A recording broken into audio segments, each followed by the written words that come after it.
பாருங்க நம்ம எல்லாமே எண்ணெயிலிருந்து பொரிச்சு எடுத்துட்டோம். வெளியில நல்லா கிறிஸ்பியா உள்ள நல்லா சாஃப்டா இருக்குங்க. ஸ்வீட் போண்டா செய்யறதுக்கு அடுப்புல ஒரு பாத்திரம் வச்சுக்கலாங்க. இப்போ நம்ம அதுல 1/4 கப் தண்ணி சேர்த்துக்கலாம். பாருங்க தண்ணி நம்மளுக்கு நல்லா கொதிச்சு வந்துட்டு இருக்கு. அதுல நம்ம 200 கிராம் நல்லா இடிச்ச வெல்லத்தை சேர்த்துக்கலாம். மிக்ஸ் பண்ணி விட்டுறலாங்க. வெல்லத்தை நல்லா இடிச்சு சேர்த்துட்டோம்னா நம்மளுக்கு சீக்கிரம் தண்ணியில கரைஞ்சிரும்.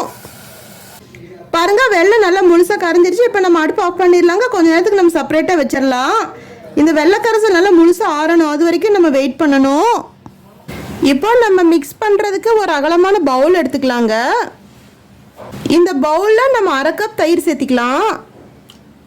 இந்த தயிர் கூட நம்ம 1 டீஸ்பூன் சோடா உப்பு சேர்த்திக்கலாங்க. நம்ம கை விட்டு நல்லா மிக்ஸ் பண்ணிக்கலாங்க. இந்த தயிரும் சோடாவும் நல்லா கலந்துக்கிற மாதிரி. பாருங்க தயிரும் நம்ம சோடா உப்பும் நம்ம நல்லா மிக்ஸ் பண்ணி எடுத்துட்டோம். இப்போ இதுல நம்ம 2 டீஸ்பூன் வெள்ளை ரவை சேர்த்திக்கலாங்க. இப்போ தயிர் இந்த சோடாப்பு கூட இந்த வெள்ளை ரவையை நம்ம நல்லா மிக்ஸ் பண்ணிக்கலாம். அப்பதான் நல்லா கிறிஸ்பியா வர்றதுக்காக.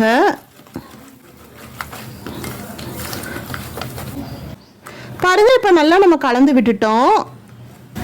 இப்போ நம்ம ரெடி பண்ணி வச்சிருக்கிற இந்த வெள்ளை சிரப் நம்ம வடிகட்டிக்கலாங்க. நல்லா ஆறி இருக்கு. இப்போ எப்பவுமே வெள்ளை சிரப் இந்த மாதிரி நம்ம வடிகட்டிக்கணுங்க.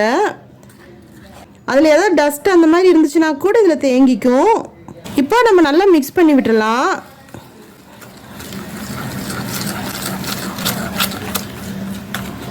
இப்போ நம்ம 300 கிராம் கோதுமை மாவு மெஷர் பண்ணி எடுத்து வச்சிருக்கோங்க. அது இதில் சேர்த்துடலாம். இப்போ இந்த பவுலில் நம்ம சேர்த்துக்கலாம். இது கூட நம்ம 1/2 டீஸ்பூன் அளவுக்கு சோம்பு சேர்த்திக்கலாங்க. கொஞ்சம் ஒரு சிட்டிகை அளவுக்கு நம்ம உப்பு சேர்த்திக்கலாம். ஒரு 1/2 டீஸ்பூன் அந்த மாதிரி கணக்கு வரும். நம்ம அந்த அளவுக்கு சேர்த்துட்டா போதுங்க. நல்லா மிக்ஸ் பண்ணி விட்டுக்கலாம். நம்ம ஒரே தடவையில் கோதுமை மாவு சேர்த்துடக்கூடாது. அப்பப்போ கொஞ்சம் கொஞ்சமாக சேர்த்துட்டு நம்ம மிக்ஸ் பண்ணி விட்டுக்கலாம்.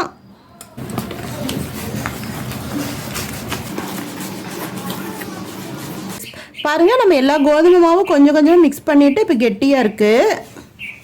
இப்போ நம்ம லாஸ்டா 4 ஏலக்காய் நல்லா தட்டி பொடி பண்ணி வச்சிருக்கோங்க. அது இதில் சேர்த்துடலாம். இப்போ நம்ம கொஞ்சம் கொஞ்சமா தண்ணி தெளிச்சு நல்லா மிக்ஸ் பண்ணிக்கலாங்க. பாருங்க நல்லா மிக்ஸ் பண்ணிட்டு இப்போ நம்ம கையிலேயே 5 நிமிஷத்துக்கு இந்த மாதிரி பீட் பண்ணிக்கலாங்க. பாருங்க 5 நிமிஷம் இப்படி நல்லா அடிச்சுட்டே இருக்க போக நல்லா நொர பதத்துக்கு பொங்கி வந்திருக்கு. பாருங்க மூடி போட்டு செப்பரேட்டா நம்ம 30 நிமிஷத்துக்கு வச்சுக்கலாம். அதுக்கப்புறம் எடுத்து நம்ம எண்ணெயில டீப் ஃப்ரை பண்ணிக்கலாங்க. பாருங்க 1/2 மணி நேரம் ஆயிடுச்சு. இப்போ நம்ம மூடி ஓப்பன் பண்ணிக்கலாம். இப்போ இது இப்படியே நம்ம கையில் எடுத்தோம்னா கையில் ஒட்டுங்க. அதனால இப்போ நம்ம டைரெக்டாக இதில் கையில் எடுக்கக்கூடாது. இப்போ ஒரு சின்ன பவுலில் நம்ம கொஞ்சமாக தண்ணி எடுத்துக்கலாங்க. நம்ம கை நனைச்சிக்கலாம். பாருங்க கை நனைச்சிட்டோம். அதுக்கப்புறம் இது நம்ம கையில் எடுத்தோம்னா நம்மளுக்கு கையில் ஒட்டாது. இப்போ இது நம்ம எண்ணெயில் டீப் ஃப்ரை பண்ணிக்கலாங்க. இப்போ நம்ம பொரிக்கிறதுக்கு அடுப்பில் ஒரு கடாயை வச்சுக்கலாங்க. அதில் நம்ம மூழ்கிற அளவுக்கு எண்ணெய் விட்டுக்கலாம். அடுப்பு இப்போ மீடியம் ஃப்ளேமில் தாங்க இருக்குது. பாருங்க எண்ணெய் சூடாயிருச்சு. இப்போ எண்ணெய் சூடான பக்கம் போதுமா நம்ம டெஸ்ட் பண்ணிக்கலாங்க. சின்னதாக ஒரு மாவு பீஸ் எடுத்து நம்ம இந்த எண்ணெயில் போட்டுக்கலாங்க. பாருங்க போட்டதுமே பொரிஞ்சு மேலே வருது. இப்போ எண்ணெய் சூடான பக்கம் போதும். இப்போ நம்ம ஃபர்ஸ்ட் போட்டது வடிச்சு எடுத்துடணும். இல்லாட்டி உள்ளே கரிஞ்சிட்டு இருக்கும்.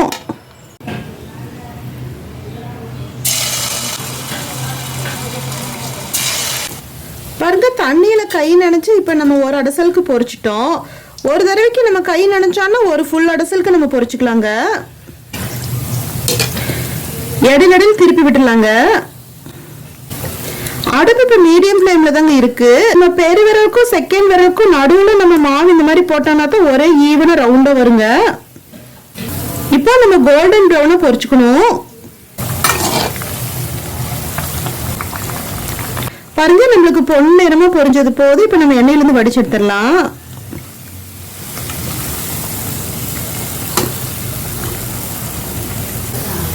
இப்போ அடுப்பு சிம்மில் வச்சுட்டு அதே மாதிரியே நம்ம தண்ணியில கை நினைச்சு நம்ம அடுத்த அடிசல் பொரிச்சுக்கலாங்க. பாருங்க இப்போ அடுத்த ரவுண்ட் நம்ம எண்ணெயில போட்டு இப்போ அடுப்பு நம்ம மீடியம் ஃப்ளேம் மாத்திக்கலாம். இந்த மெத்தட்லயே நம்ம எல்லாமே பொரிச்சு எடுத்துக்கணுங்க. பாருங்க நம்ம எல்லாமே எண்ணெயில இருந்து பொரிச்சு எடுத்துட்டோம். வெளியில நல்லா கிறிஸ்பியா உள்ள நல்லா சாஃப்டா இருக்குங்க. குழந்தைங்க கச்சாயம் கேட்டா கூட நம்மளால டக்குன்னு செஞ்சிட முடியாதுங்க. இதை செஞ்சு இப்போதைக்கு இது கச்சாயம்னு சொல்லி நம்ம கொடுத்துடலாம். நம்ம சேனல் பிடிச்சிருந்தா லைக் பண்ணுங்க, கமெண்ட் பண்ணுங்க, ஷேர் பண்ணுங்க, சப்ஸ்கிரைப் பண்ணுங்க.